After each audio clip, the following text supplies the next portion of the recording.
Bonjour à tous, bienvenue dans cette vidéo qui porte sur les 10 erreurs les plus fréquentes en HTML qu'il faut arrêter de faire en 2025, bientôt 2026. Et on commence par le numéro 1. L'erreur que je vois le plus chez les débutants, c'est les balises non fermées. Voilà. On aura par exemple une balise P ici qui dira « Je suis un paragraphe ». On aura une balise P qui dira « Je suis un paragraphe ». Le texte sera bien affiché sur notre navigateur, sauf que ça, c'est pas du tout SEO friendly. C'est pas bon pour la maintenabilité. Toutes les balises non auto-fermantes doivent être fermées. Pour éviter ce genre de catastrophe, il vous suffit d'aller dans Extensions, vous cliquez sur Auto Close Tag, vous la téléchargez. Vous n'aurez plus jamais cette erreur. Voilà, donc vous n'aurez plus jamais cette erreur. Ici, si je viens ouvrir une balise P, elle se ferme toute seule. La deuxième erreur que je vois le plus en HTML, c'est les imbrications illogiques. Qu'est-ce que je veux dire par là? C'est par exemple, on a une balise P. À l'intérieur de la balise P, on aura une balise H1. Par exemple, on va mettre cette balise est mal imbriquée. Voilà, comme vous pouvez le voir, ça n'a aucun sens. On a une balise H1 dans une balise P. Le H1 est le titre, le P est un paragraphe. Les deux sont mélangés. Erreur à ne plus faire. La troisième erreur que je vois beaucoup et erreur que je faisais énormément, c'est tout simplement avoir des ID identiques. Comme vous pouvez le voir juste ici, j'ai deux balises bonjour, bonsoir.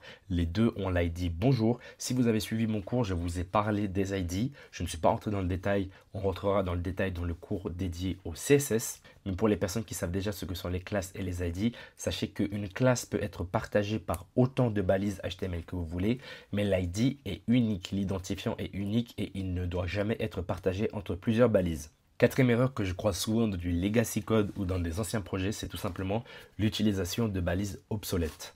On a la balise center qui, elle, plaçait un texte au centre. Alors comme vous pouvez le voir, la balise fonctionne, sauf que cette balise est actuellement obsolète. Elle n'est plus à utiliser en 2025.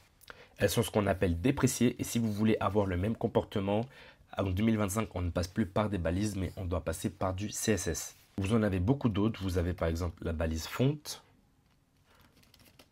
À l'intérieur, on va écrire texte rouge et à l'intérieur, on va écrire color red. Comme vous pouvez le voir, le texte devient rouge. Ce n'est plus du tout une pratique qui se fait en 2025. Cinquième mauvaise pratique en HTML, c'est l'excès de balises div. Voilà, par exemple, je vais créer une div. À l'intérieur, je vais créer une autre div. Et dans cette div, je vais créer une div. Et enfin, dans cette div, je vais écrire du texte. Si vous voulez faire une sorte d'imbrication, utilisez plutôt des balises adéquates. Par exemple, si je voulais faire une navigation, j'aurais utilisé une balise nav et à l'intérieur, j'aurais mis mon texte. N'utilisez pas excessivement les balises div pour faire une sorte d'imbrication. Utilisez les bonnes balises, les balises adéquates. La sixième erreur que je croise assez souvent, c'est une structure incohérente. Qu'est-ce que je veux dire par là? C'est par exemple, on va utiliser une balise main. À l'intérieur, on va mettre tout en haut le footer. Dans le footer, on va mettre du contenu et en dessous du footer, on va avoir une balise section.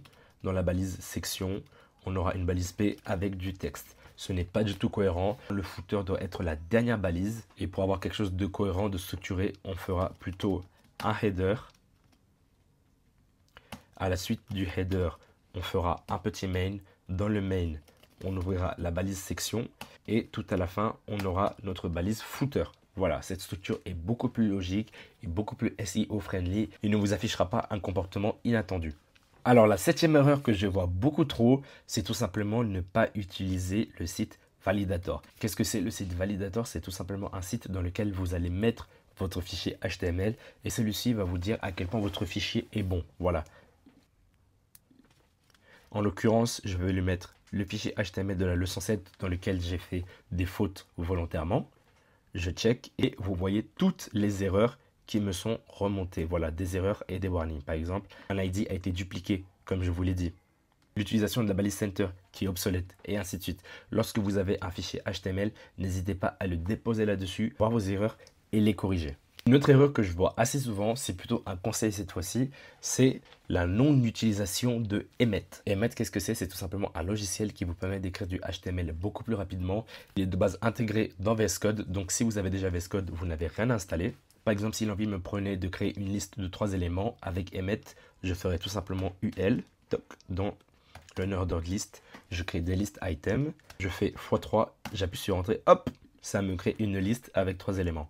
Un autre exemple que je peux vous donner, c'est div, on va lui mettre la classe container. On va créer un H1.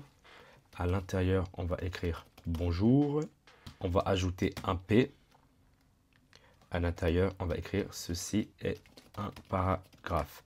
Et lorsque j'appuie sur entrée, vous voyez que ça m'a créé une division avec la classe container. À l'intérieur, ça m'a créé un titre H1 et à la suite, ça m'a créé une balise P avec ceci est un paragraphe. Dernier exemple que je peux vous donner, c'est par exemple, je veux créer un formulaire. Je vais tout simplement écrire form. À l'intérieur, je vais mettre un input type text. Plus, je veux un input type password. Plus un input type submit. J'appuie sur entrée. Hop, comme vous me voyez, ça m'a créé un formulaire avec un input type text, un input type password et un bouton entrée. Bon, en l'occurrence, vous voyez que le bouton n'a pas de valeur, mais ça permet quand même d'aller beaucoup plus vite dans la rédaction de code. Alors à ce moment précis de la vidéo, mon micro a lâché, donc j'ai terminé avec la voix off. Je vous demande de m'excuser. Le 9e et avant-dernier point que je vous disais, c'était le manque d'indentation. Alors qu'est-ce que c'est l'indentation? C'est exactement le code que vous voyez juste ici à partir de la ligne 63. C'est un code qui est illisible. Tout est écrit sur la même ligne. C'est vraiment illisible. Voici ce que donne un morceau de code indenté. Comme vous pouvez le voir, c'est beaucoup plus lisible, c'est beaucoup plus digeste. Ça vous aidera vous et ça aidera les personnes qui passeront derrière vous, qui auront à lire votre code. Et enfin, le dernier point que j'avais à mentionner, c'était le manque de commentaires. Pour notre cas, ça ira en HTML. Le manque de commentaires, bon, c'est pas non plus la fin du monde, c'est pas dramatique. Mais si vous commencez à avoir un fichier qui est de plus en plus long, avoir des commentaires par-ci par-là pour indiquer à nos utilisateurs à quoi sert tel morceau de code, ça fait toujours plaisir et ça vous servira à vous-même pour vous éviter de vous replonger dans le code. Mettre 2-3 commentaires, ça vous permet de vous rafraîchir l'esprit juste en lisant. C'est beaucoup plus simple, beaucoup plus digeste pour tout le monde. Sur ces belles paroles, je vous invite à liker, à vous abonner, à partager la vidéo, à me suivre sur mes différents réseaux sociaux. Moi, je vous dis à la prochaine. Salut tout le monde et désolé pour le micro.